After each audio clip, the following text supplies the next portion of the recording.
Bonjour à tous, vous êtes bien sur Jade FM 99.7, 91.6, Jim à l'antenne pour la première d'une émission que nous avons appelée pour l'instant Ambition Patrimoine, puisqu'il s'agit du patrimoine.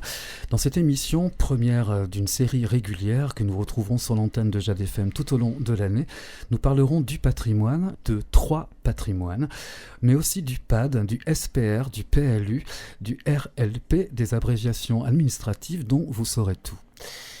Invité en plateau pour cette première émission, je suis très heureux de recevoir de nouveau Jean-Michel Brard, maire de Pornic. Bonjour. Bonjour à toutes et bonjour à tous. Lénaïque Loisel. Vous êtes architecte du patrimoine. Bonjour. Tout à fait. Bonjour. Martin Danet, paysagiste concepteur. Bonjour. Bonjour. Et Myriam Milsan, animatrice du patrimoine. Bonjour. Et vous êtes accompagnée d'Angélique Tuillier, qui est la directrice de ce service. Oui, bonjour. Bonjour. Jean-Michel Brard, ambition patrimoine, il en faut de l'ambition pour valoriser le patrimoine porniquais par la création d'un service qui lui est dédié. C'est un des éléments phares de votre mandature. Oui, il faut impérativement que notre commune se tourne vers ce patrimoine, cette richesse qui est bien souvent méconnue du Porniquais, parce que lorsque vous êtes né ici et que vous vivez sur cette belle commune, ce petit trésor, eh bien souvent on ne le voit pas. Et il était urgent pour nous d'ouvrir les yeux et d'écrire un plan local d'urbanisme, donc notre premier sujet, PLU, oui. Plan local d'urbanisme. Et dans ce cadre de cette réflexion, on a ressenti essentiel de mettre en valeur ce patrimoine. Pourquoi mettre en valeur ce patrimoine ? C'est ce qui fait en fait notre attractivité. Évidemment, le patrimoine porniquais, il est lié à ses paysages, à la fois balnéaires, à la fois médiévaux, dans le centre-ville, mais aussi bocagers sur le Marais, sur le rétro-littoral. Une question qui s'adresse à l'architecte du patrimoine, un paysagiste également. Lénaïque, qu'est-ce qu'une architecte du patrimoine exactement ? Et votre définition du patrimoine, qui sera également la question posée ensuite à Martin. Alors, la définition du patrimoine, pour commencer, alors, il n'y a pas un patrimoine, il y a des patrimoines, comme vous le souleviez justement dans l'introduction, il est pluriel, le patrimoine. Je pense qu'il y a un mot qui colle tout à fait à la définition de patrimoine, c'est l'héritage. L'héritage parce qu'on le reçoit et qu'on doit le transmettre. Et je pense, enfin voilà, en quelques mots, tout simplement, le patrimoine, c'est des patrimoines et c'est un héritage à transmettre. Ensuite, qu'est-ce qu'un architecte ou une architecte d'ailleurs du patrimoine ? Eh bien, c'est un architecte qui a reçu une formation de 2 années dans une formation qu'on appelle un DSA, qui a une mention architecture et patrimoine. Alors moi, pour le coup, c'était à l'école de Chaillot, qui forme justement les futurs architectes du patrimoine qui reçoivent le titre à l'issue de la formation et qui sont habilités à intervenir sur les bâtiments anciens, à avoir un regard sur les structures anciennes de la ville, etc. Martin, paysagiste, concepteur, qu'est-ce que c'est ? Paysagiste, du coup, c'est quelqu'un qui va plutôt apporter un regard d'ensemble sur un territoire, sur un paysage en question, et qui va possiblement donner des pistes aux personnes qui interviennent sur le paysage, à savoir donner des ambiances, des critères sur ce paysage. Et on est formé, moi j'ai été formé à l'école du paysage de Versailles, donc qui forme en 4 ans, après un bac plus 2, des paysagistes concepteurs qui sont amenés à intervenir auprès des communes, auprès d'agences privées pour penser et créer le paysage de demain. Mmh. Et pour le patrimoine, dans mon sens, le patrimoine c'est un peu similaire à la réponse de Lénaïque, mais c'est aussi lié au territoire dans lequel on est, et à savoir ici c'est Pornic, donc c'est le patrimoine qui est lié à toute l'histoire de ce territoire et des paysages, et comment ils se sont formés, et comment on arrive aujourd'hui à avoir notre ville telle qu'elle est actuellement. C'est toute cette histoire tout cet héritage, comme l'expliquait Lénaïque. Votre point commun tous les deux, c'est peut-être aussi une recherche de l'esthétique ? Oui, complètement. C'est tout ce qui est lié à notre métier. Ouais, je pense que la notion d'esthétique est évidemment indissociable de notre métier, bien qu'elle ne soit pas toujours la ligne... Non. La notion d'esthétique, elle est tellement subjective, discutable en fonction des sensibilités. Il y a forcément une... C'est une ligne directrice. Mais en fait, c'est le côté sensible qu'on essaye d'apporter aussi à l'ensemble de je pense que c'est plus une question d'approche sensible, effectivement. Et Jean, si je peux me permettre, toi, sur cette notion de sensibilité, de paysage, c'est aussi ce qui fait l'attractivité et la richesse de notre destination pornique, c'est-à-dire que c'est cette beauté qu'on veut préserver, et c'est cette beauté et cette qualité qui fait qu'on est sur un territoire attractif. Et aujourd'hui, alors qu'on est tellement attractif que tout le monde veut venir, et c'est un des sujets qui fait débat, c'est comment on protège ce patrimoine. C'est par la création de ce service patrimoine, qui est assez unique d'ailleurs en France, qui va nous permettre de maîtriser cette attractivité pour garder et retransmettre cette qualité aux générations futures. Tout l'enjeu est là. D'ailleurs, lorsque nous réalisons pour l'antenne de Jade FM, que ce soit en atelier pédagogique ou en journalisme pur, des micro-trottoirs, lorsqu'on va à la rencontre des gens, qu'ils soient touristes ou porniquais, il y a un terme qui revient souvent pour décrire la ville, c'est « elle a du cachet ». Donc il y a vraiment cette particularité qui est liée à Pornic, en tout cas, dans la bouche des gens, dans la vox pop. À préserver et à transmettre. Animatrice du patrimoine. Alors il faut faire bouger, vivre tout ça. Oui, complètement. Moi, mon objectif, ça va être de sensibiliser les populations à la qualité historique, paysagère, architecturale de la commune. Et pour ça, je vais créer des animations diverses, comme des visites guidées, on réfléchit à un parcours patrimoine aussi, ça peut être des ateliers pédagogiques aussi avec les écoles, puisque l'objectif de ce service n'est pas uniquement de s'adresser aux touristes, aux estivants, mais aussi à la population locale. Je dirais même, là, si je peux me permettre aussi, Jim, je vais souvent intervenir, c'est même principalement la population locale, parce que c'est en fait les habitants qui ont les clés de voûte de cette préservation, c'est-à-dire que c'est bien le propriétaire qui décide d'entretenir son parc paysager, d'entretenir son jardin, d'entretenir son bâti, et de le rénover en respectant certaines règles. Enfin, haro sur les fenêtres en PVC. Il y a des choses qui, dans nos réflexions, vont devenir des interdits. Je vois qu'il y a des sourires sur le plateau, là. Oh, puis il y a même des pouces qui se lèvent. Angélique Thuillier, vous êtes la directrice de ce petit monde, donc qui est visuelle, qui travaille beaucoup, j'ai l'impression. Qu'est-ce que ça fait d'être directrice d'un tel service ? C'est passionnant parce que la direction de l'aménagement et du patrimoine travaille sur 2 thématiques qui se regroupent en fait finalement dans l'ensemble plus global qu'est l'aménagement du territoire. Donc peut-être partir de ce chapeau, en fait, qu'est-ce que l'aménagement du territoire ? C'est d'essayer d'envisager, d'imaginer en fait l'évolution de notre territoire, de notre commune, sur le moyen, le long terme, en prenant en compte évidemment tout ce qui existe, mais également en essayant d'anticiper les changements qui vont advenir. Alors évidemment, on parle beaucoup du changement climatique, mais également toutes les évolutions sociétales. Et donc, c'est d'essayer de mettre en relation des thématiques qui semblent peut-être, justement parce que ce sont des thématiques qui pourraient être considérées comme étant très indépendantes les unes des autres. On va parler de mobilité, on va parler d'environnement, on va parler donc là de patrimoine. Mais en fait, elles sont évidemment toutes liées entre elles. Et donc, la politique d'aménagement de la ville, c'est vraiment d'essayer de mettre en musique toutes ces problématiques qui sont essentielles pour le quotidien des gens. On n'est pas du tout hors sol, on est vraiment lié au quotidien de la population.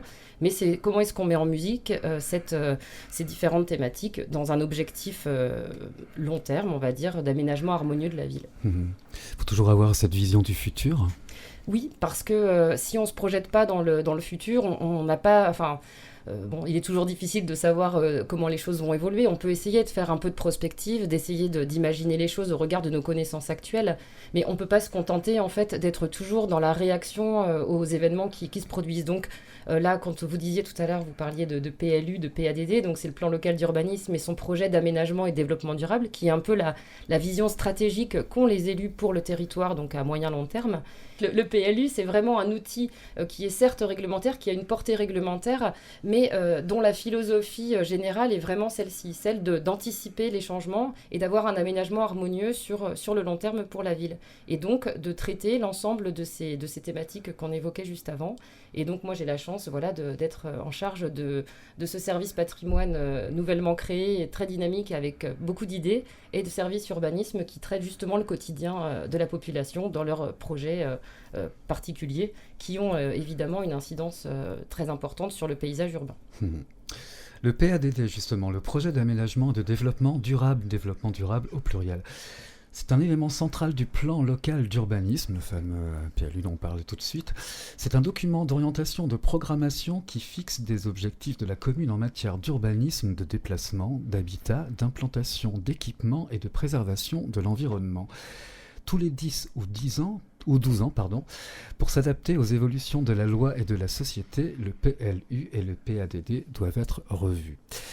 Jean-Michel Brard, dès 2016, la révision du PLU a nécessité 31 réunions du comité de pilotage, 2 réunions de personnes publiques associées, 1 réunion publique, un séminaire, des ateliers soumis au conseil municipal en janvier dernier. C'est pas une mince affaire. Ah non, c'est un travail de concertation qui est très dense, où il est essentiel de passer beaucoup de temps à dialoguer entre élus, mais aussi avec les associations de quartier, les riverains, les agriculteurs, les paysagistes, parce que l'arbre a une place centrale sur notre territoire. Et donc, c'est énormément d'heures, et c'est un travail qui est monstrueux à faire. Et c'est un travail qui doit être extrêmement concerté, et il l'est aujourd'hui, parce qu'il est dans le jeu avec l'ensemble de la population. Alors évidemment, les élus qui représentent la population en première ligne, parce que c'est eux qui vont le voter, mais évidemment, ça a des enjeux sur tout à chacun. C'est-à-dire, quand vous êtes propriétaire, votre parcelle, qu'est-ce que vous en faites ? Quels sont mes droits ? Qu'est-ce que je dois faire ? Et puisque les droits, c'est dans quelle philosophie je m'inscris ? Le citoyen, dans quelle philosophie ? Est-ce qu'on construit pour habiter, pour être, je dirais, bien isolé ? Oui. Mais en plus, ça doit être joli parce qu'on est dans une ville de caractère qui doit être protégée. Parce que cette ville de caractère, on y tient. Pourquoi on y tient ? Non pas parce qu'on veut que le terrain soit cher, parce que ça fait polémique un petit peu en ce moment, mais parce qu'on est bien et on veut bien y vivre. Et en fait, c'est toutes ces règles-là qui font que demain, nos enfants, nos petits-enfants vivront encore bien sur Pornic, comme nous. Moi qui suis né ici, j'ai toujours eu cet amour de cette ville parce qu'on y est bien. Et donc, il faut préserver ça, parce que la population va arriver. Elle arrive déjà. Hein. Enfin, la croissance démographique de la ville de Pornic, il suffit de reprendre ce qui s'est passé depuis 50 ans, elle existe. C'est pas une volonté, c'est le résultat d'une attractivité. Et donc, cette attractivité naturelle, elle va continuer.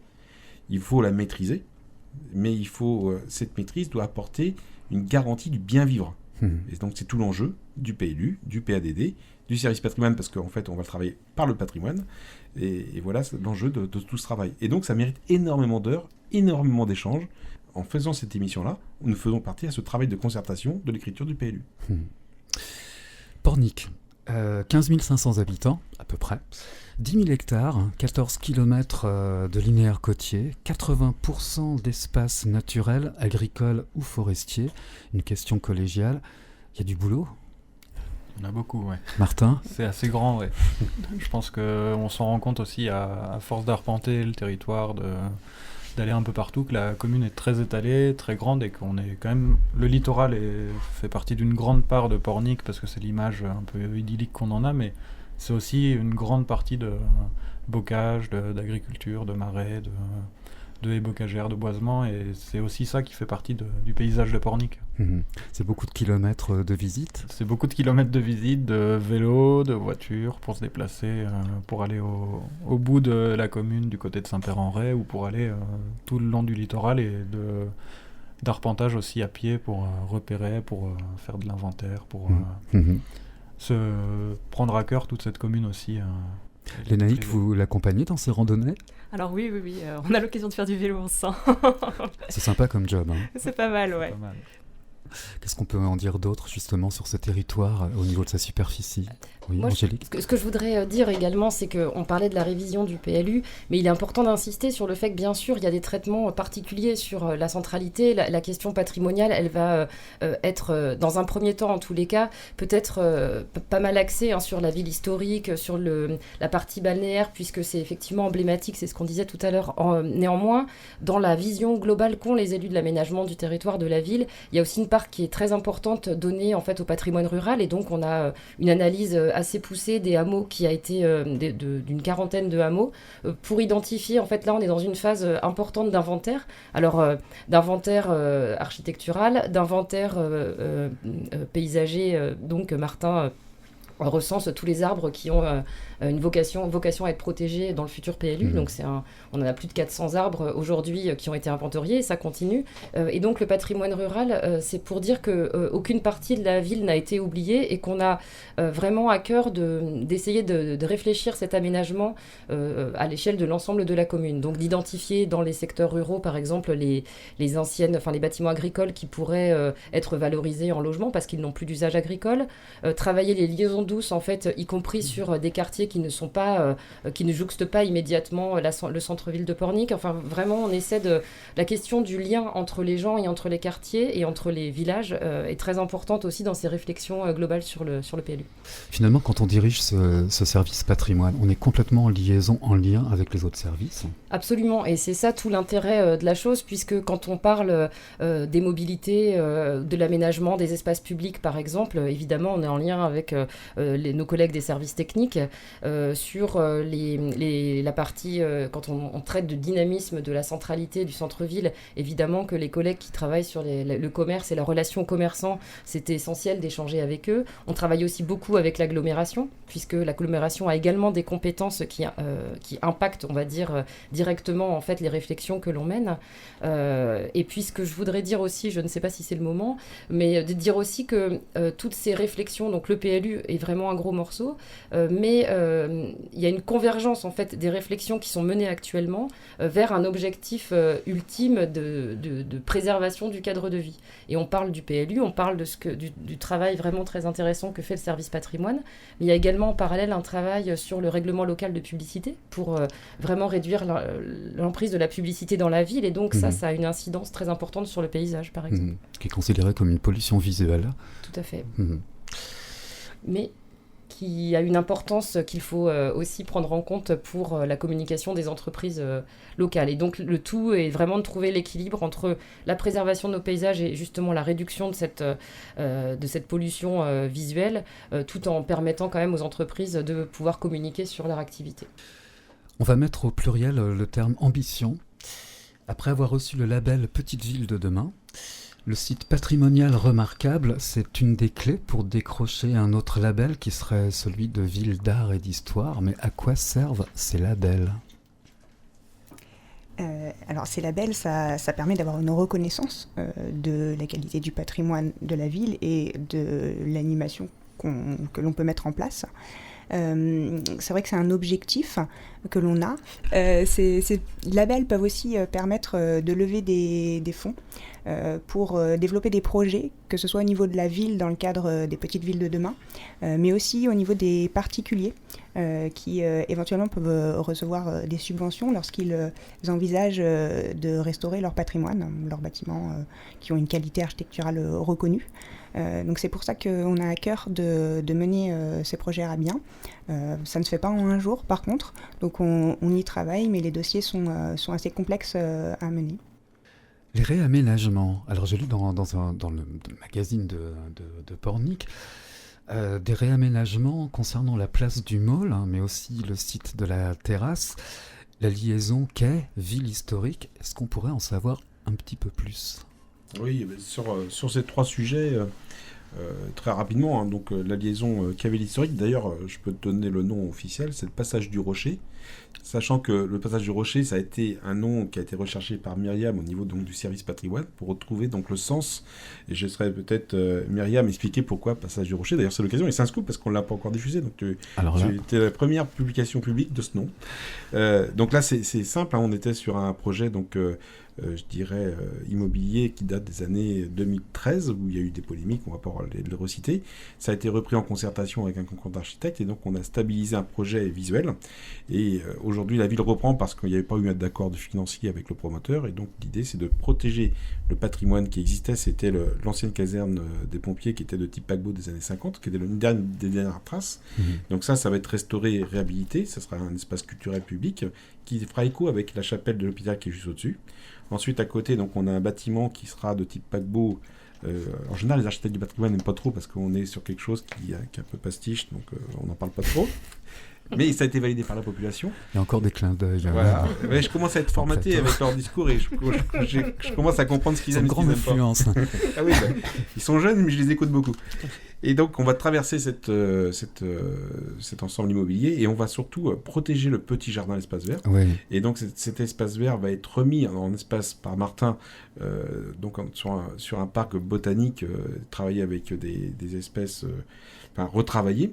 Et comme on sait qu'il est petit, on va pas le visiter, je dirais, par le niveau du sol, mais on va le visiter en aérien. C'est-à-dire que c'est des passerelles qui vont passer au-dessus et qui feront la liaison. Donc tout ça agrémenté avec une autre problématique qui est celui de l'accessibilité, sujet qui m'est cher. Et donc on aura donc un ascenseur panoramique qui emmènera le citoyen de la rue de la Marine jusqu'à la plateforme pour accéder à la rue Foch, qui est aussi un des enjeux de notre territoire, c'est rendre accessible à tous, faciliter l'accès sur un territoire qui, même si on dit qu'il vieillit, on a la chance d'avoir des gens qui veulent venir chez nous, et nos anciens s'y plaisent particulièrement. Ça ne veut pas dire qu'il ne faut rien faire pour les jeunes, bien au contraire, mais il ne faut pas non plus critiquer le fait que notre territoire vieillit. Et donc c'est aussi un des enjeux. Ça, c'est sur la partie de la liaison donc du passage du Rocher. Je vais vous laisser, Myriam, expliquer le passage du Rocher. Pas de souci. Oui, alors d'abord un petit mot Plongeons dans l'histoire alors. Sur la toponymie qui est très importante chez nous. La toponymie, donc c'est le nom des rues, des lieux-dits, et qui nous en dit beaucoup sur notre histoire. Donc à Pornic, on a beaucoup de noms de rues importants, rue de la Douve, rue du Bourg-aux-Moines, voilà. Donc lorsque les élus souhaitent nommer une rue ou un nouveau lieu, ils font maintenant appel à nos services pour qu'on essaie de trouver des noms qui soient en lien avec l'histoire ou la géographie des lieux.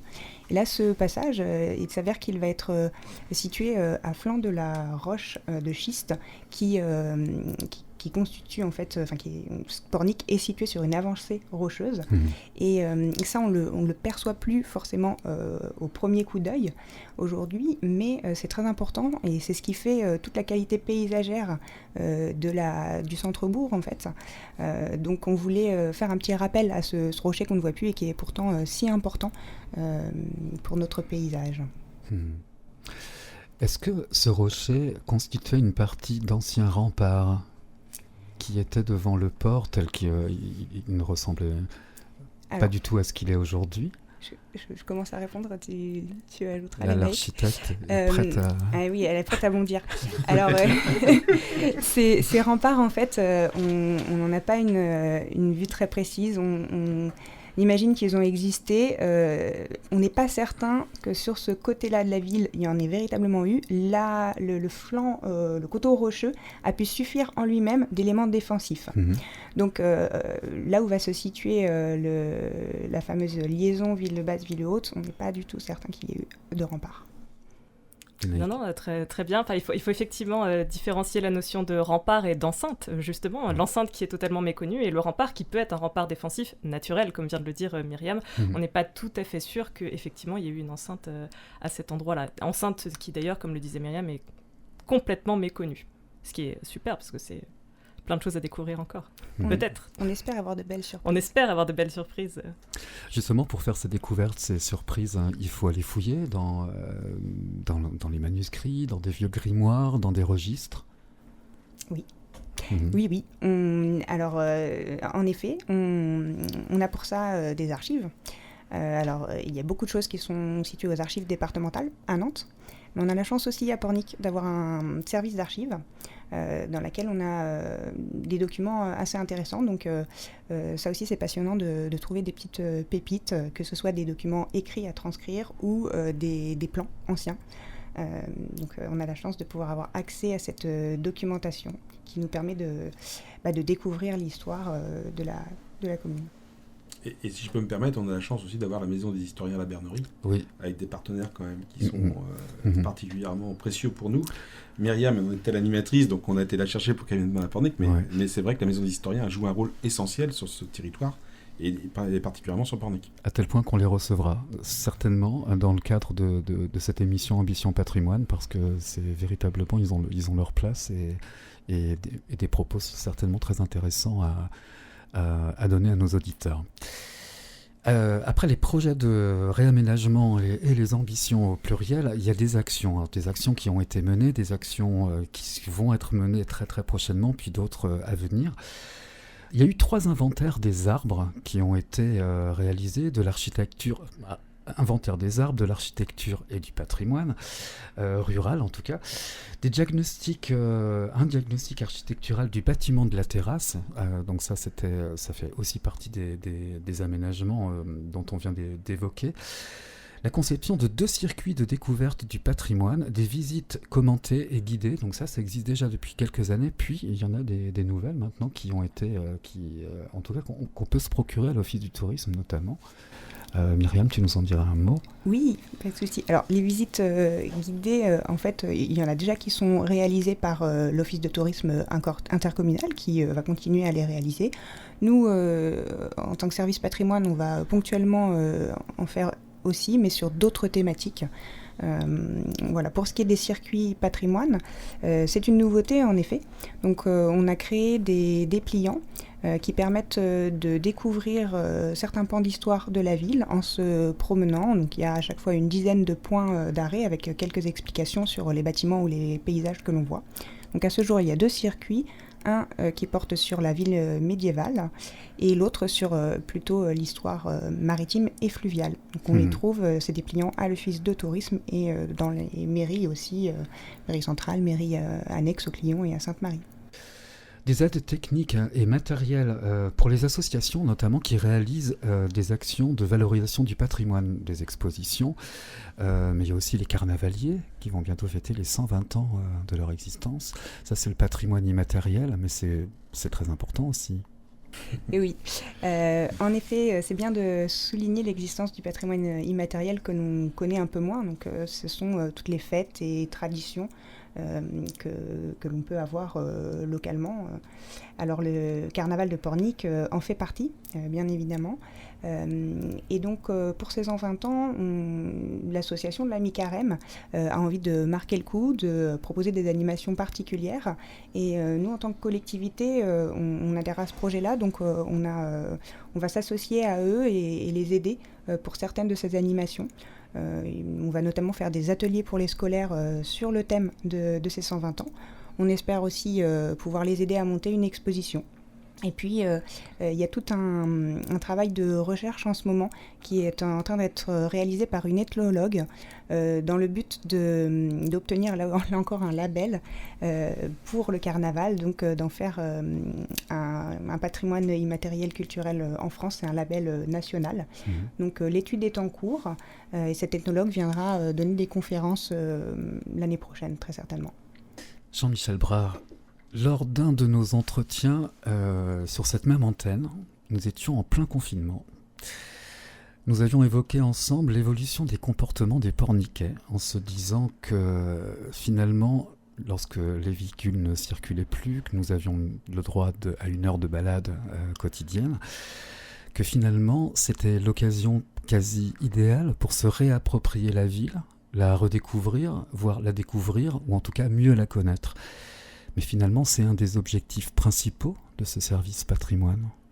C'est la continuité de cette discussion qu'on avait eue ensemble, Jim. En effet, il est important que les gens qui habitent ici, alors ceux qui sont nés redécouvrent où ils vivent depuis des années. Et puis, il est essentiel pour les jeunes ou les arrivants, les nouveaux arrivants, que tout de suite, ils comprennent où ils arrivent et quels sont les codes à respecter. Moi, je suis toujours inquiété lorsqu'on voit des gens qui arrivent, qui achètent une maison et qui veulent construire, et c'est normal. Là-dessus, j'ai vraiment pas j'ai pas de problème que des gens arrivent, bien au contraire, je suis heureux de les accueillir. Mais par contre, on a besoin de leur donner quand même des choses, c'est-à-dire qu'ils arrivent, mais il y a un savoir-vivre, il y a des contraintes que l'on a, et la première contrainte, c'est de respecter où on arrive. Et encore une fois, on est dans le respect pour la transmission après. Et donc, il y a des choses qu'on peut accepter qui doivent être, je dirais, supprimées ou réaménagées, parce que d'ailleurs, elles n'ont pas d'intérêt, parce que c'est des erreurs d'avant. Donc, on profite des nouveaux projets pour essayer de les corriger. Et on fait tout pour éviter qu'il y ait des nouvelles erreurs. Et en fait, on se concentre sur cette orientation patrimoniale d'une ville. Encore une fois, quand je dis patrimoine, c'est avec plusieurs patrimoines. On est sur les paysages. Donc, un paysage, c'est constitué d'espaces. Le vert est essentiel. C'est quand même la couleur qui est la plus facile à vivre. C'est plus facile de vivre, je crois, avec du vert qu'avec du noir ou du rouge. Je pense aux enrobés, en fait. Je passe des messages. Et puis on aime bien d'ailleurs que quand il pleut, comme la nuit dernière, ça rentre dans le sol. Le maire, il regarde ça avec une forte attention. On a l'impression que le maire fait n'importe quoi, mais sachez que c'est quand même des sujets qui nous empêchent de dormir aussi. Et puis, il faut que l'habitat derrière qui doit être rénové, donc il y a la partie paysage, le bois, les parcs, les jardins, il y a les murs d'enceinte, il y a les grilles, il y a tout le petit mobilier, le lavoir, le puits, etc. Et puis au milieu, il y a la maison, il y a l'habitat. Cet habitat, il a des codes sur Pornic. Il suffit de vous positionner sur le quai Herminier et de regarder les panelages de la ville. Vous voyez bien que tout ça, c'est très joli, c'est bien rythmé, il n'y a pas trop d'erreurs. Et on n'imagine pas qu'il y ait une maison qui soit vendue pour qu'on y fasse 3 niveaux supplémentaires en plein milieu, quoi. C'est clair. Ça serait catastrophique. Et pourtant, il y a encore des gens qui arrivent sur notre commune et qui ont ce type de projet.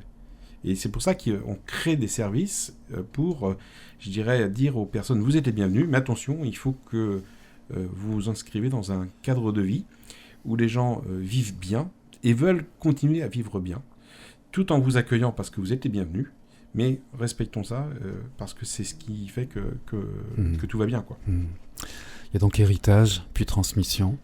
C'est fondamental, c'est les 2 règles en fait.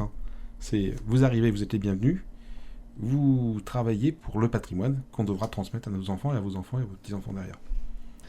Très bien, juste avant que cette émission ne commence, vous m'aviez prévenu que ce service était jeune et dynamique. D'ailleurs, on les a entendus 20 mètres avant leur arrivée dans les studios.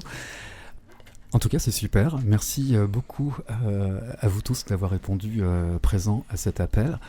Qu'est-ce qu'on pourrait rajouter pour conclure cette première émission ? D'abord, merci d'avoir monté cette émission, parce que, encore une fois, cette politique du patrimoine, elle est essentielle sur notre territoire, sur notre attractivité et sur cette qualité de vie.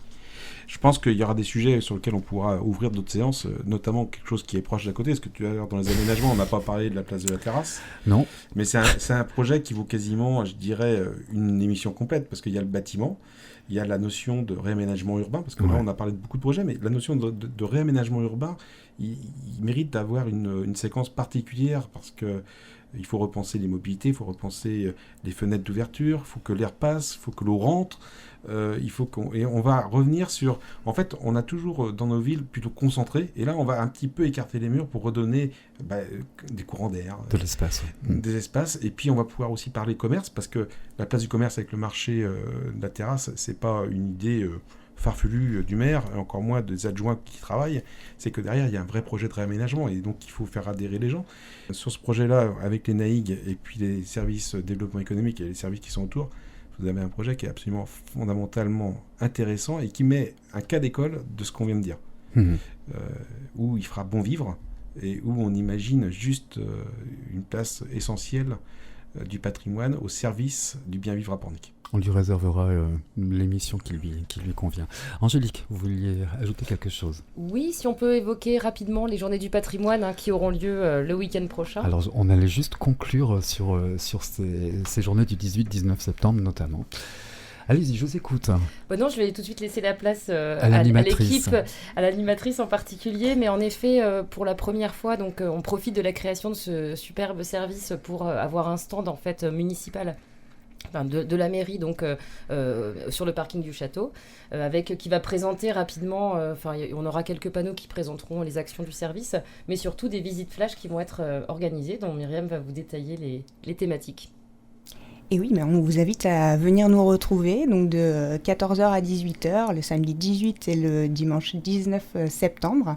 On va proposer des visites flash, donc avec un départ toutes les demi-heures sur des thématiques qui nous sont chères à chacun. Donc Martin Danet parlera des paysages et notamment de l'arrivée des arbres sur nos côtes à la période avec le balnéaire, la période balnéaire. Lénaïque parlera architecture, alors à la fois architecture rurale en détaillant un peu la rue du Bourg-aux-Moines, et puis elle ira aussi nous parler de la terrasse, le fameux bâtiment de la terrasse sur lequel elle a beaucoup travaillé. Voilà. Et puis pour les thématiques plus liées à l'histoire, on parlera de la tradition meunière à Pornic. On parlera des moulins et de la minoterie. La minoterie. Voilà. Et on s'attardera aussi sur la plage de la Sablière pour parler des toutes premières années du tourisme balnéaire à Pornic. La grande époque. Et tout ça, c'est le 18 et 19 septembre, c'est-à-dire dans quelques jours. C'est le week-end du 18 et 19 septembre, les journées du patrimoine à Pornic. La prochaine émission est prévue au mois de novembre. Elle traitera du patrimoine et de l'art. Ça tombe très très bien. Et on parlera des mégalithes. Ce sera en lien avec l'exposition de Frédéric Mispelblom, un bénévole de Jade FM qu'on salue au passage, et de La Mer, AMER. Merci Angélique, Myriam, Lénaïque, Martin et Jean-Michel Brard de votre présence ici pour cette première émission d'Ambition Patrimoine. Merci à tous. Merci. Merci.